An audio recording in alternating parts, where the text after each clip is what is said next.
French plan for the conquest of Algeria had matured long before the famous blow the whisk incident that France used as a pretext to invade the country, exploit its wealth and strategic location, and to open a gateway to Africa.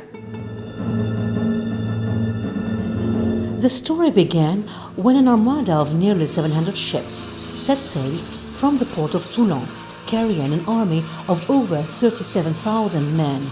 The troops, led by Admiral de Bourmont, landed on July 14, 1830 at Sidi Frej, 27 kilometers west of Algiers.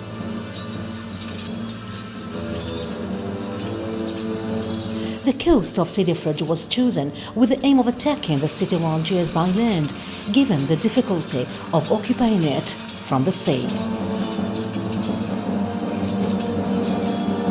Once the first troops landed, they were immediately attacked by a resistance force gathered by the ruler of Algiers Regency, Dey Hussein, and backed by forces of Ahmed Bey, the local ruler of Constantine, and local population.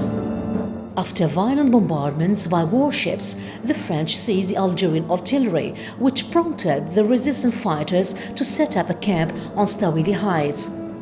But they did not hold out long. Resistance forces managed to drive the invaders back after suffering heavy losses. However, the French soldiers were able to open the road and connect the camps of Sidi Frej and Stawali. Due to the imbalance of power and the lack of necessary fortification of the city, Algiers fell into the hands of the occupying army, and the ruler of Algiers Regency was forced to surrender on July 5, 1830. As the central government collapsed in the city of Algiers, people of Mitidja region rallied to organize the first informal armed resistance to confront the incursion of the occupation army outside the capital.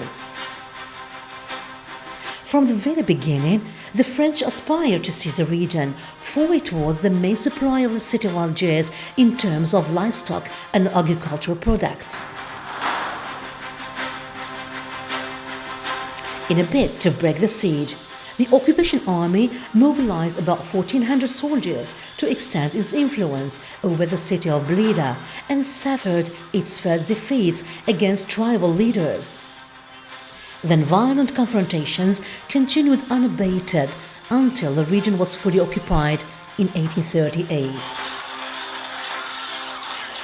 Despite France's systematic and ferocious colonial policy, Algerian people countered enemy plans since the first years of invasion.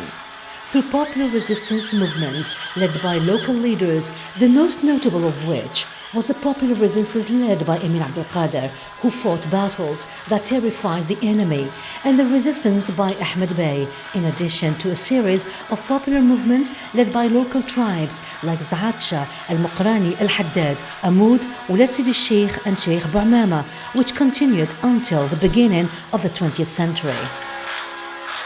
Indeed, these popular uprisings immortalized the history of Algerian people resistance against French occupation, as they paved the way for the national movement and November 1, 1954 glorious revolution.